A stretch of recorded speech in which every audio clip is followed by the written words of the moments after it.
अगर संविधान बदला ना तो दिमाग में पेचकस डाल के सांसदों विधायक को सही कर देंगे हम लोग। दिमाग में पेचकस डाल के सांसदों विधायक को सही कर देंगे हम लोग। संविधान किसी के बाप की पपौती नहीं है। अगर संविधान बदला ना तो दिमाग में पेचकस डाल के सांसदों विधायक को सही कर देंगे हम लोग। दिमाग में पेचकस डाल के सांसदों विधायक को सही कर देंगे हम लोग। संविधान किसी के बाप की पपौती नहीं है। अगर संविधान बदला तो ये भाई लोग हैं भारतीय संविधान के असल रक्षक। इन्हीं के चलते देश का संविधान बचा है। अरे भाई, संविधान इंसान द्वारा रचित है। कम से कम इसे कुरान तो मत बनाओ, इसे कोई धर्म ग्रंथ तो न बनाओ कि जो नाजिल हुआ हो, ईश्वर की तरफ से आया हो। कम से कम संविधान जो ऐतिहासिक सत्य है कि मनुष्यों द्वारा लिखा गया है, उसको तो छोड़ो। भाई, संविधान जब लिखा गया था ज़रूरतें दूसरी थी, समय के साथ साथ ज़रूरतें दूसरी हो रही हैं, तो संविधान क्यों नहीं बदला जा सकता है। संविधान में संशोधन लगातार होते रहे आज़ादी के बाद, और लगातार होते रहने चाहिए। मैं तो कहूँगा कि भारत के संविधान में आमूल चूल परिवर्तन की ज़रूरत है, और जो होना चाहिए। लेकिन इन जैसे ज्ञानी समाज में भरे पड़े हैं जो संविधान की रक्षा कर रहे हैं। संभवतः ये मैं कैसे नहीं कहना चाहूँगा कि ये कौन हो सकते हैं। पेचकस से यूँ दिमाग में पेचकस लगा के सही कर देंगे उन लोगों का दिमाग जो लोग संविधान में बदलाव की बात करते हैं। अरे मूर्खों, पेचकस की ज़रूरत तो तुम सबके दिमाग को सही करने के लिए है, जो इतनी मूर्खतापूर्ण अर्थहीन बातें करते हो। किसी भी समाज को जीवित रखने के लिए, किसी भी व्यवस्था को जीवित रखने के लिए समयानुसार उनमें परिवर्तन होना लाजमी है, और होता रहा है। इतिहास गवाह है, मानव सभ्यता गवाह है।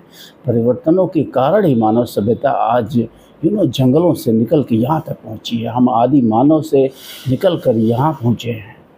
ये परिवर्तन, ये बदलाव का ही परिणाम है जो हम यहाँ हैं, जो हमारी दुनिया ऐसी है। और तुम मूर्खों कह रहे हो कि हम संविधान की रक्षा करेंगे। संविधान कोई ईश्वर ने बनाया है, संविधान कोई ऐसी चीज़ है जिसमें बदलाव नहीं होगा।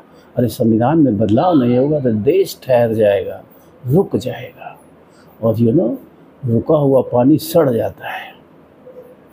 नदी जब तक बहती रहती है, जब तक उसमें फ्लो रहता है, तभी तक उसका पानी शुद्ध होता है, अन्यथा वो नदी सड़ जाती है। तो क्यों तुम लोग इस भारतीय समाज को सड़ाने पे आमादा हो अपने छोटे छोटे तुच्छ व्यक्तिगत लाभों के लिए। संविधान की संभवतः ABCD भी नहीं जानते होंगे ये महाशय, ये जिनका वक्तव्य आप सुन रहे हैं, पेचकस लेके जो घूम रहे हैं।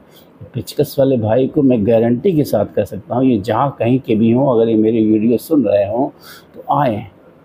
मैं मतलब दावे के साथ कह सकता हूँ कि इनको संविधान का A भी नहीं पता होगा, इन्हें संविधान की डिफिनेशन तक नहीं मालूम होगी संभवतः कि संविधान क्या होता है, क्यों बनाया जाता है, इसका उद्देश्य क्या होता है।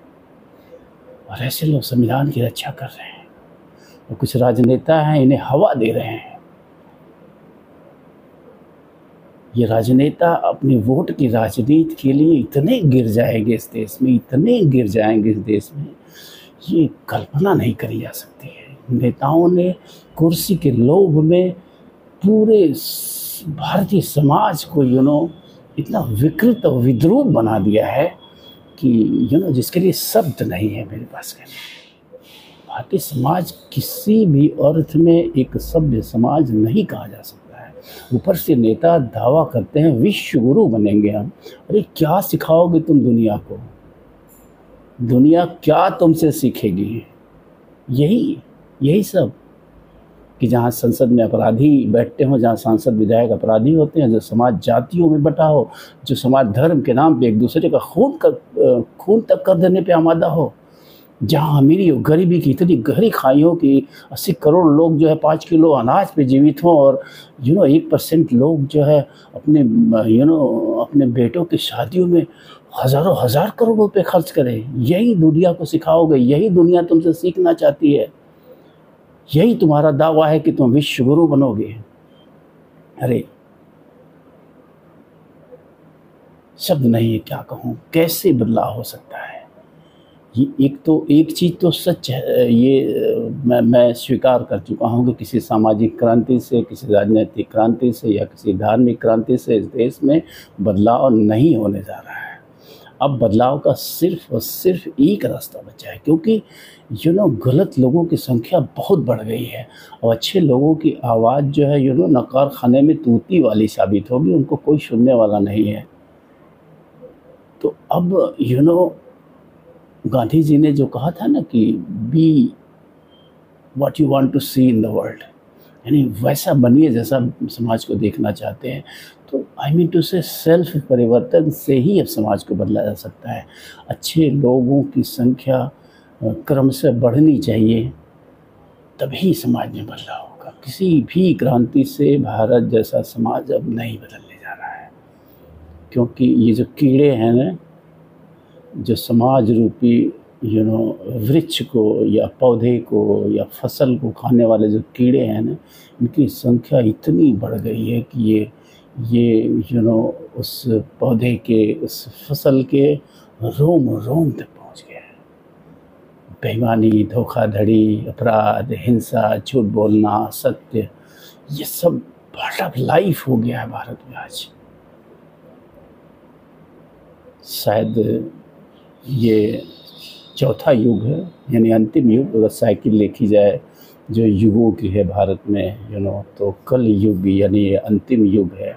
माना गया है कि इसके बाद प्रलय आएगी, तो संभवतः कुछ ऐसा ही प्रतीत हो रहा है।